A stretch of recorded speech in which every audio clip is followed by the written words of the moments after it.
በአሁኑ ወቅት የ2000 3000 ቀርቶ እንጃኔ ከ6000 7000 በታች የቤት ኪራይ ማግኘት የማይቻልበት ሁኔታ ነው ያለው። ያው የጤና ባለሙያዎች የታሰሩ አሉ። የማህበሩ ዋና ሰው የሆነም ሰው እንደ ታሰረ ዛሬ ማለዳ ላይ የሰማነው መረጃ አለ። በየሐኪም ቤቱ በየጤና ጣቢያው በርካታ የጤና ባለሙያዎችን ድጋፍ የሚፈልጉ ህመምተኞች አሉ። እነሱም ላይ ጭምር ጫና ሊያሳድር የሚችል ሙቭመንት ነው የተጀመረው። ሶስተኛው ባለሙያው ራሱ የነፃ ህክምና ማግኘት እንዲችል ማለት ነው። ለሐኪም ሆኖ እስካሁን ድረስ የነፃ ህክምና ያገኙ አልነበረም ማለት ነው። ወይም ራሳቸውን ማከም አልቻሉም በሚሰሩበት ተቋም ውስጥ ማለት ነው። ግልጽ የሆነ መልስ እስካሁን አልሰማንም። ምናልባት በፊት የጤና ባለሙያዎች ብቻ ሳይሆን መምህራንም ጭምር እንደ ደሞዝ ጭማሪ ጥያቄዎች ምናምን ስለሚያነሱ የሚሰጡ በጥቅሉ የሚሰጡ ምላሾች ነበሩ። ለምሳሌ ጀማሪ ዶክተር በኢትዮጵያ አጠቃላይ በጤና ውስጥ ያሉ ከ$85 በታች ተከፋይ ናቸው ነው። ከ$85 በታች ተቃውሞ ማሰማት አለባቸው የለባቸውም ሌላ ጥያቄ ሆኖ ተቃውሟቸውን ያቀረቡበት መንገድ ግን በቃ እንደ ተማረ አካል በሰለጠነ ነገር ደሞዛቸው እጅግ በጣም አነስተኛ ነው። እውነቱን ለመናገር ጥያቄው የቆየ ነው። ግን ያው መንግስት ደግሞ በአግባቡ ሊመልስ ይገባል የሚለው ነገር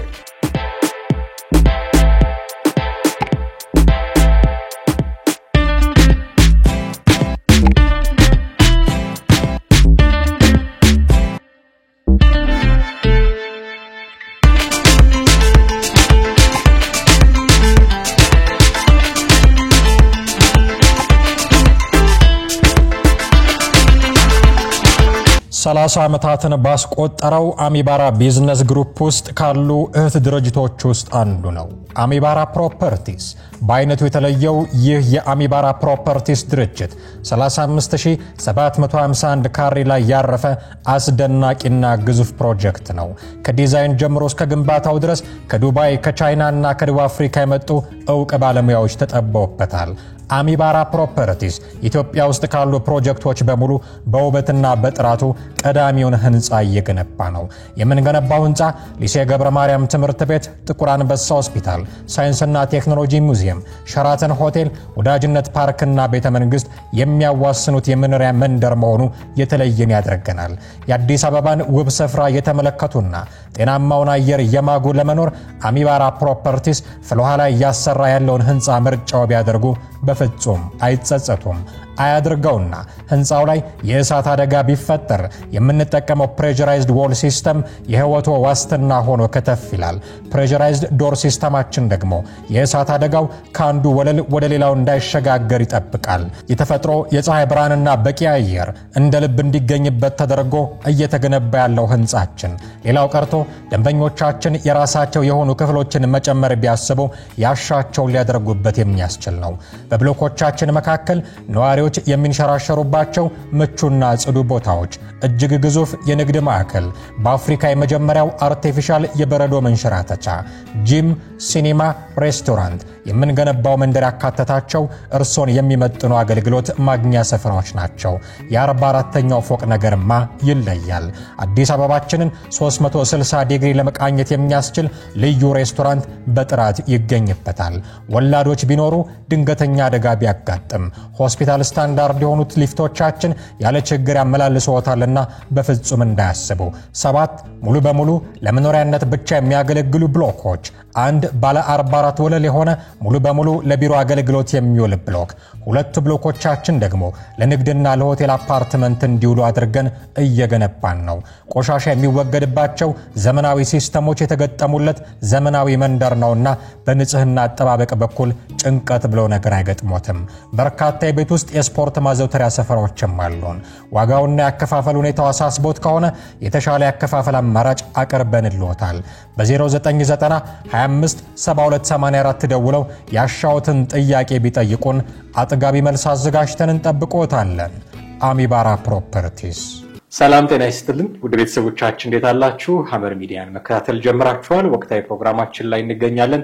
ከሰሞኑ የተስተዋሉ አገራችን ላይ ትኩረት የሳቡ ጉዳዮችን እያነሳሳን እኔና ቴዎድሮስ ካሳ አብረናችሁ እንቆያለን።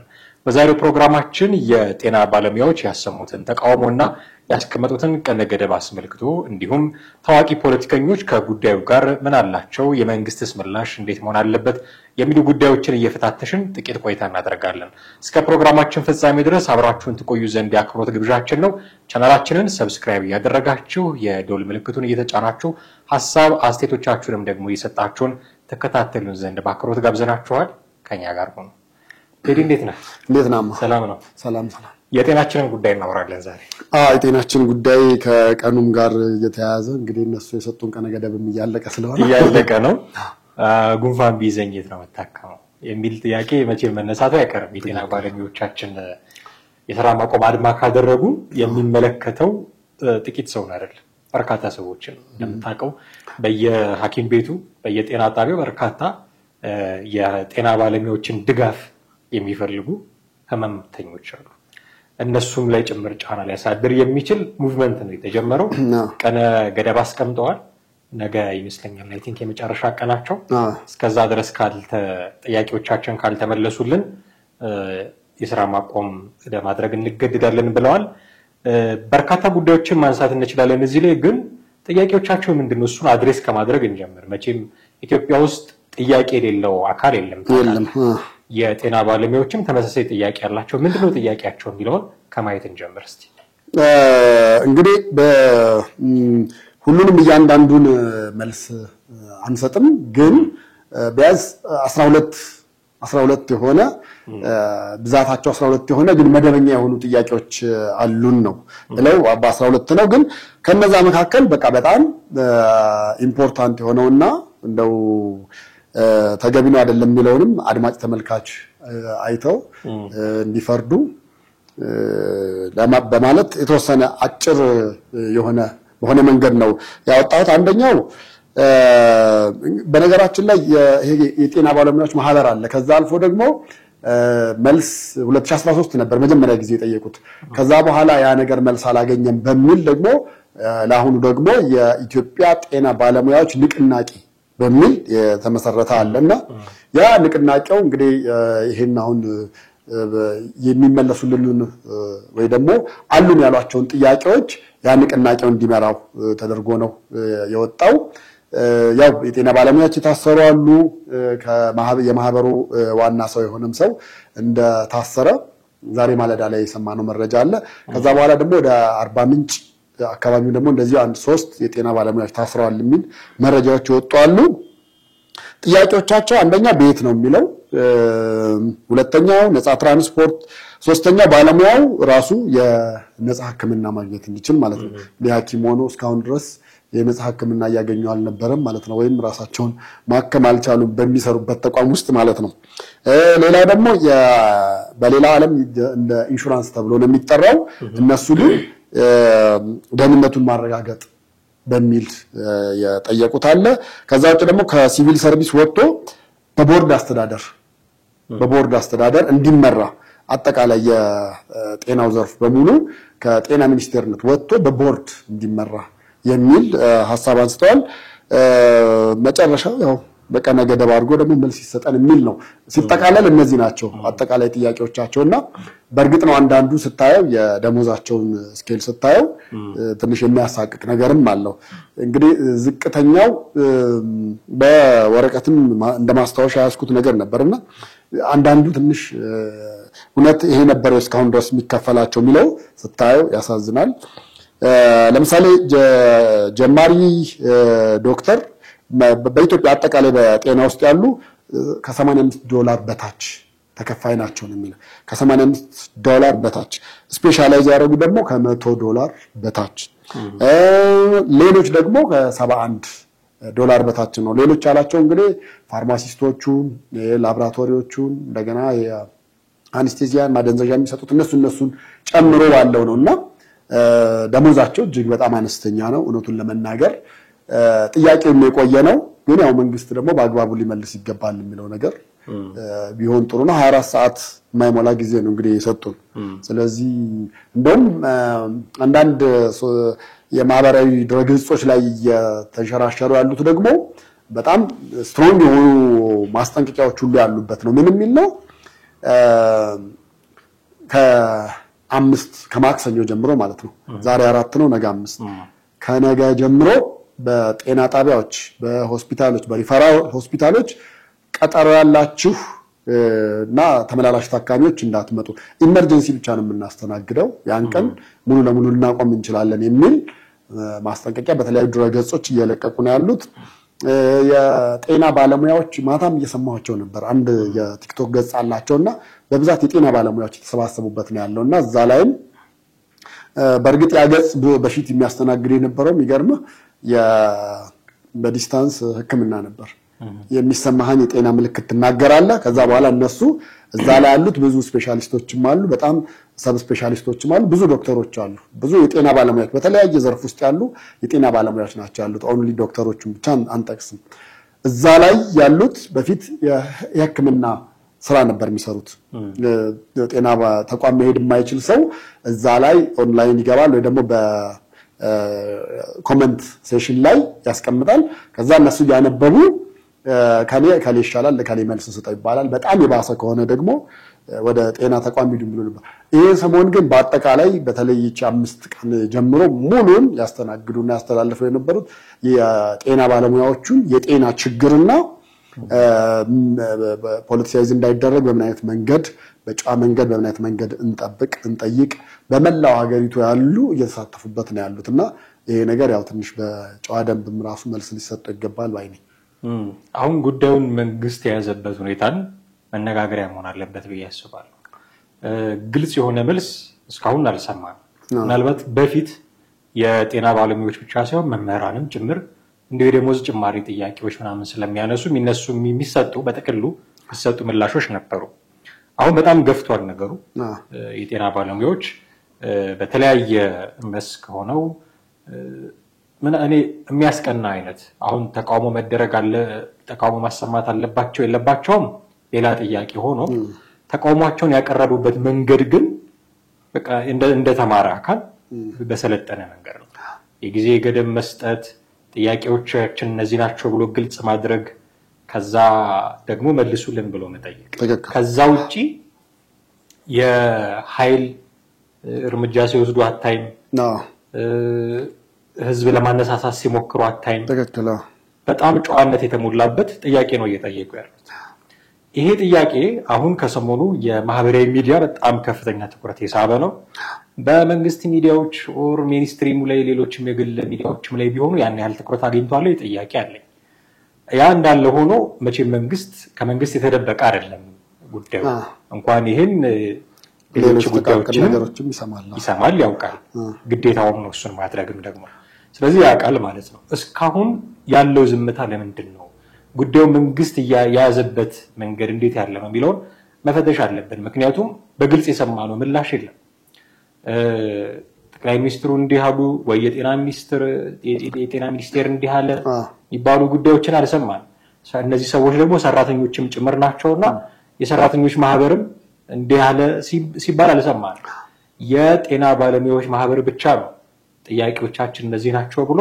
ሲያስተጋባ ምንሰማው ጉዳዩ ላይ ሌሎች ፖለቲከኞች እጃቸውን እያስገቡበት እንደመሆኑ መጠን የመንግስት ዝምታ እስከምን ድረስ ነው ቢለውንም መፈተሽ ስላለብን መንግስት ጉዳዩን ያዘበትን መንገድ እንዴት ነው ተገመገመው መንግስት ይሄ ጥያቄ በነገራችን ላይ አሁን ሲጠየቅ የመጀመሪያው አይደለም ከዚህ በፊትም ተጠይቋል ግን መንግስት ጋር በአንድ በኩል ስጋት እንዳለው ይገባናል አይ ቲንክ የጤና ባለሙያዎችም ይረዳሉ ብዬ አስባለሁ ምክንያቱም በኢትዮጵያ ውስጥ እየተጎዳ ያለው የጤና ባለሙያው ብቻ አይደለም መምህራኖችም በዚህ ጉዳይ ጥያቄ አላቸው ሌሎች የተቋማት ሰራተኞችም በዚህ መንገድ ጥያቄ አላቸው ግን የጤና ባለሙያዎቹ ከዚህ በፊትም ጥያቄው ተነስቶ ነገር ግን በቂ ምላሽ አልተሰጠበትም ወይ ደግሞ በተባለው ልክ መሆን ባለበት ልክ አይደለም የሚሉ ቅሬታዎች አሉ ከጤና ባለሙያዎች ስለዚህ ያንን መንግስት በጥሩ ሁኔታ አጥኖ መመለስ መቻል አለበት ነገር ግን አንድ በመንግስት ቦታ ሆነ ደግሞ ቦታው ነገሩ ትንሽ ሊከብድ ይችላል ብዬ የማስበው ለምሳሌ ለጤና ባለሙያው ምን ያህል ብር ቢጨመርለት ነው ችግሩን ሊቀርፍለት የሚችለው አንደኛ እሱን ማስተር ተገቢ ነው ምክንያቱም 1000 ብር እና 2000 ብር ጨምረህ በተለይ አዲስ አበባ ውስጥ ባለ ኑሮ ላሉት በአሁኑ ወቅት የ2000 የ3000 ቀርቶ እንጃኔ ከ6000 7000 በታች የቤት ኪራይ ማግኘት የማይቻልበት ሁኔታ ነው ያለው። ስለዚህ ስንት ብር ቢጨምር ነው የጤና ባለሙያውን ኑሮ መደጎም የሚችለው? አንደኛ እሱ አሳሳቢ ነው። ሁለተኛው ደግሞ በኢትዮጵያ ውስጥ ስንት የጤና ባለሙያዎች አሉ? ስንት ሚሊዮን ይሆናሉ? መንግስት ለነሱ ቢጨምር ከበጀቱ ላይ ምን ያክሉን ይወስድበታል? ምክንያቱም አገሪቱ አጠቃላይ በውጪ ብድር በአይኤምኤፍ እና በሌሎች ብድር ዕዳ ውስጥ ያለች ሀገር ነች። ይሄን ሁሉም ያውቃሉ። ግን መንግስት ምን ያክል ብር በመጠን ቢጨምር ከበጀቱ ላይ ካለው አመታዊ የሚበጅተው በጀት ላይ ይወስዳል? አሁን አንዳንዶች የገንዘቡን መጠን ራሱ የሚያነጻጽሩ የራሱ የጤና ባለሙያዎችን አይቻለሁ። ምንድነው የሚለው? ለምሳሌ ባለፈው አመትና በዘንድሮ አመት መንግስት ለመከላከያ የበጀተው በጀት ለመከላከያ ሲባል መከላከያ ኪስ ውስጥ የሚገባ አይደለም፣ ወይም ወታደሩ ኪስ ውስጥ የሚገባ አይደለም። ተቋሙን ለማጠናከር መሳሪያ ለመግዛት ምን ለማለትና እንደው አሁን አገሪቱ ካለችበት የሰላም ሁኔታ ሊያሰጋኝ ይችላል ብሎ መንግስት ከበጀተው በጀት ለዛ የበጀተ ለጤናው ጉዳይ ለምንድን ነው የማይበጅተው? የጤና ጉዳይ አይደለም፣ ይሄን ያህል አሳሳቢ አይደለም ወይ የሚለውን ነገር በጣም እያነጻጸሩ ያነሱ አሉ። በአንድ በኩል ስታየው አግባብነት አለው። ምክንያቱም ጤና የተጠበቀ ማህበረሰብ ሲኖር ነው ሌላውን ነገር ማድረግ የሚችለው። ኢቭን እሱን ትተህ የመከላከያ ወታደሩ ራሱ ጤነኛ ሲሆን ነው ሀገርን ለመከላከል ብቁ መሆን የሚችለው። ስለዚህ መንግስት ከዛ አንፃር አይቶ ይሄን ነገር ለመመለስ በቂ የሆነ እንጂ ወይ በጊዜ ሂደት መልስላችኋለሁ ይሄ ጥያቄ የሌሎች አካላት ነው የፖለቲከኞች ነው በሚል አድበስብሰ የምታልፈው ነገር ነገ ጧት የበለጠ ነገሩ ምክንያቱም የሚታሰሩት ቁጥራቸው እየበዛ እየጨመረ በሄደ ቁጥር እንግዲህ እንደሚታወቀው በተለይ አዲስ አበባ ውስጥ ውጭም ያሉት አዲስ አበባ የዲፕሎማቶች መቀመጫ ከተማ ነች። ስለዚህ እነዚህ ዲፕሎማቶችም እያንዳንዱን ነገር ይሰሙታል። ጣልቃ ገብነት የሌላ የውጭ ጣልቃ ገብነት ከመምጣቱ በፊት በዚህ ጉዳይ ላይ መንግስት የሚመለከታቸውን አካል ወይ ደግሞ አመራሮች የተባሉትን ጠርቶ አወያይቶ ምን ያክል በጀት ቢጨመርላችሁ በቂ ነው? የሀገራችን በጀት የሚያል ነው። ከዚህ ላይ ተበድረን ነው እየከፈልን ያለ ነው። ከዚህ ላይ ደግሞ ለእናንተ ደሞዝ ብንጨምር ምን ያክል ነው? ለአንድ ጤና ባለሙያ ምን ያህል ብንጨምር ተገቢነት ነው የሚለውን ነገር በጥሞና መመለስ መቻል አለበት ብዬ ነው የማስበው። አለዛ ነገሮች ወደ አልተፈለገ አቅጣጫ ሊሄዱ የሚችሉበት መንገድ በጣም ክፍት ነው። መንግስት አሁን እዛ ላይ ነው ጥንቃቄ ማድረግ ያለበት። አንደኛ የኃይል እርምጃ አለመውሰድ፣ ሁለተኛ ደግሞ ምላሽ በተቻለ መጠን ለስለስ ያለና ለጤና ባለሙያው ሊገባው በሚችል አይነት ነው እንጂ እኔ ደሞዝ አልተጨመረልኝምና እናንተ ማይጨመርላችሁ ሁሉም ጥያቄ አለውና እናንተ መጠየቅ የለባችሁ የሚለው ነገር ትንሽ በበቂና እርካታ ሊሰጣቸዋል ብዬ አላስብም። ከዚህ ሐሳብ በተቃራኒ የሚያነሱ ደግሞ ሰዎች አሉ። ኢትዮጵያ አቅሟ ውስን ነው፣ ያላትን ነው ልትከፍላችሁ የምትችለው፣ ከዚህ በላይ ልትከፍላችሁ አትችልም። ኦፍ ኮርስ ከዚህ በላይ ይገባችኋል፣ እናንተ ብቻ አይደላችሁም፣ ሌላውም የኢትዮጵያ ማህበረሰብ ከዚህ በላይ ይገባዋል። የሚደርሰው ደሞዝ ኑሮን በተመቸ ሁኔታ ለመዝለቅ የሚያወላዳ አይደለም ይታወቃል። ግን ኢትዮጵያ ያላት አቅም ይሄ ነው፣ ተለይቶ ለእናንተ የሚደረግ ነገር የለም የሚል አመክንዮ ሲያቀርቡ እንሰማለን። መንግስትን ዲፌንድ እያደረጉ ነው ወይ ደግሞ የራሳቸው ሎጂክ እያስቀምጡ ነው? ትርፍ ክርክር ነው የሚሆነው። ዝም ብለን ጉዳዩን ብቻ እናንሳው ብዬ ነው። ስለዚህ በኢትዮጵያ ያላት አቅም ይሄ ከሆነ መጠየቃቸውስ ቀድሞ ነገር አግባብ ነው ወይ የሚል ደግሞ ጥያቄ እንድታነሳ ያደርጋል። አንደኛ እሱ ነው። የሞራል ጥያቄ ደግሞ የሚያነሱ ሰዎች አሉ። ደሞዝ አልተከፈለኝም፣ በቂ ደሞዝ አልተከፈለኝም የምትሉት በቂ ስላልሆነ ነው፣ ያ የሚመጣው ደሞዝ ኑሯችሁን ስላልደጎመ ነው፣ ልጆቻችሁን ማስተማር ስላልቻለ ነው። ይሄ የሞራል ጥያቄ ጭምር ነው። ታዲያ እናንተ እንዴት ነው የታመመ ሰው ላይ ጨክናችሁ ስራ የምታቆሙት የሚል በተቃራኒ የሞራል ጥያቄ ደግሞ የሚያነሱ ሰዎች አሉ። ስለዚህ አሁን ሁለት ነገር ነው የሚነሳው ማለት ነው።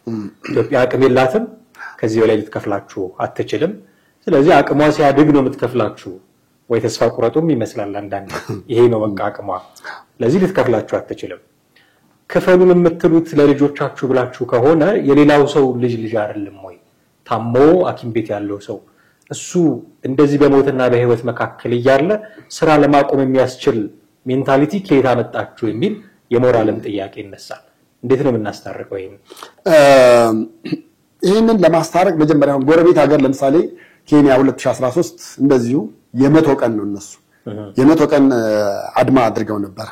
በዛ በ100 ቀን ውስጥ ነገሮች በአንድ ቀን አልተለወጡም ነበር። በሂደት በስቴፕ ነበር የተለወጡት። ለምሳሌ በመጀመሪያ ቀን በሁለተኛው ቀን አድማ ብዙ ነገሮች ለውጥ አልመጣም ነበር። ምን ሆነ? በሂደት እናቶች ቤታቸው መውለድ ጀመሩ። ሆስፒታል ቢሄዱ የሚረዳቸው ስለሌለ ሆስፒታል ተኝተው ያሉት ቀን እየቆጠሩ መድኃኒት የሚቀየርላቸው ግሉኮስ የሚቀየርላቸው ሌላ ነገር ሳፖርት የሚያደርጋቸው ሲያጡ ከቤቴ ምን ተሻለ በሚል ወጡና በመንግስት ተቋማት በተለይ በመንግስት ተቋማት ያሉ ሆስፒታሎች ሙሉ ለሙሉ ከታካሚ ወይ ደግሞ ሊረዳ በህክምና ሊረዳ ከሚመጣው ሰው ነፃ ሆኑ። ሆስፒታሎች በሙሉ ባዶ ሆኑ። ከዛ በኋላ ግን መንግስት ምን አጤነ? የጤና ባለሙያው እዚህ ጋር ለካ ሊያመጣ የሚችለውን ጉድለት በዚህ ልክ ለካ ይሄን ያህል ከፍ ያለ ነው የሚለውን አሰበ። ከዛ በኋላ ነገሩን ወደ ማስተካከል ሄደበት። እርግጥ ነው የሞራል ጉዳይ የሚነሳ አለ። መንግስት ወይ ደግሞ ሌላው አካል የሞራል ጉዳይ ብሎ ሲል እነሱ ደግሞ ጋውኑ የክብር ጉዳይ ነው ብለው ነው የተነሱት። ጋውኑ ይሄ አሁን ምን ጠይቀው ጥያቄ የክብር ጉዳይም ጭምር ነው። የመኖር ያለመኖር ብቻም አይደለም የክብር ጉዳይም ጭምር ነው። እንግዲህ አሁን ነጭ ጋውን የለበሰ ስናይ የተማረ ነው ብለን የምናስበው ለምሳሌ ዶክተር ከሆነ 7 ዓመት ምናምን ድረስ አይ ቲንክ ይሄ እንደውም በሃየር ኤዱኬሽን ላይ እያለ ነው እንጂ ከታች ጀምሮ ደግሞ ያለውን ብታየው እንግዲህ 25 ከ27 ዓመት በላይ በስፔሻሊስቶችንም ሰብ ስፔሻሊስቶችንም ብታይ ያናክል ከፍተኛ ነገር ዋጋ ከፍለውበት እንዳገኙት ነው። ብዙዎቻችን ከህፃንነት ጀምሮ እኮ ስንወለድ ምን መሆን የምትፈልጉት ወይ ፓይለት ወይ ዶክተር ነው ብለን የምንለው። ስለዚህ እነዚህ ነገሮች ሁሉ ያሳደግናቸውን ልጆች እንዴት አድርገን ለሞራል እና ተራ ነገር እየሆነብኝ ይመጣል። ተራ ነገር እየሆነብኝ ይመጣል። እኔ በግልህ ምንድነው ደስ የሚለው ብለህ ብትለኝ የጤና ባለሙያ ዘርፎችን በጣም የምወዳቸው እንደሆነ በጣም በግሌ ነው። ይሄ ነገር መንግስት እንግዲህ የክብር ጉዳይንም ሆነ የሞራል ጉዳይም የምንም ጉዳይም የሚሆነው እያንዳንዱን እያሰበ በተሻለ መጠን ሙያ ስትማር በብዛት ይነገረን የነበረው ነገር ምንድነው? ሙያ ስንማር ሙያ እጅህ ላይ እስካለ ድረስ መቼም ጦምህን አታድርም ነበር አይደል? አሁን ግን ሙያ እጅህ ላይ ኖሮ ጦምህንም ታድራለህ ማለት ነው።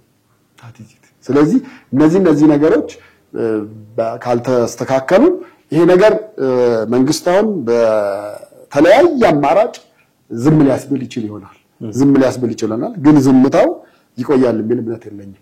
የተወሰነ ጊዜ ቆይቶ ደግሞ ይነሳል። ምናልባት እኮ መንግስታውን ሊወስዳቸው የሚችላቸው እርምጃዎች ምን መሰሉ? አንደኛ ከዚህ ተቋም ትባረራላችሁ፣ አለዛ ስራችሁን መቀጠል መቻል አለባችሁ፣ በዛ መንገድ መሄድ የለባችሁም። ግን እነሱን ተክቶ የሚመጣው ባለሙያስ መብቱ የማይከበርለት ከሆነ ነገ ጧት እሱም ጥያቄ መልሶ ማንሳቱ አይቀርም። ያው ፍሬሽ ስትሆን ስለምትፈራ ላታነሳ ትችላለህ። ግን 2 ዓመት 3 ዓመት የቆየ ወደ ሲኒየሪቲ እየተጠጋ ስትመጣ ደግሞ ማንሳት አይቀርም። ስለዚህ መፍትሄው ሊሆን የሚችለው አገሪቱ መክፈል አትችልም፣ አቅም የላትም ምናምን የሚሉትን ነገሮች መስተካከል አለባቸው። በነገራችን ላይ እኮ ይሄ ሁሉ አሁን ያሉት ባለሙያዎች ሲቀጠሩ የዶላር ምንዛሬ እንዲህ ነበር እንዴ? አልነበረም። በዚህ ዓመት ባለፈው ዓመት አይደለ ከአይኤምኤፍ ጋር ፉክክር ገብቶ የዶላር ጭማሪው የመጣው የዶላር ጭማሪ ሲመጣ እያንዳንዱ ኑሮ ላይ ደግሞ ለውጥ ሊመጣ ይችላል። እያንዳንዱ የንግድ ተቋም ለምሳሌ በቀላሉ እንኳን ትራንስፖርት ላይ ከፍተኛ ችግር አለ። መንግስት አሁን መዛን በቀላሉ ሶልቭ ማድረግ ይችላል። የመንግስት ስፔሻሊ አሁን አዲስ አበባ ውስጥ ያሉትን ክልል ያሉትን በመንግስት ትራንስፖርት በነፃ እንዲጓዙ ማድረግ ሲምፕል የሆነ ቀላል መንገድ ነው። ሁለተኛውና ሶስተኛው የጋራ መኖሪያ ቤቶች እየተገነቡ ነው ያለው። አንድ ሰሞን እንደውም ተጀምሮ ነበር ለጤና ባለሙያዎች ብቻ ሁሉም መምህራንም በመምህራን ዘርፍ ያለ የተወሰነ ገንዘብ ያስቀምጡ፣ ከዛ በኋላ መንግስት ቤት ይስጣቸው። በእነዚህ እኮ ሶልቭ ማድረግ ይቻላል። ነገር ግን የእልህና የሌሎች ጥያቄ ነው ብለህ መጨመር ማለት ደግሞ የማይቋረጥ ጥያቄ ስለሆነ ሌላ ነገር ሊያመጣ ይችላልና በቂ ምላሽ መሰጠት መቻል አለበት ብዬ አስባለሁ።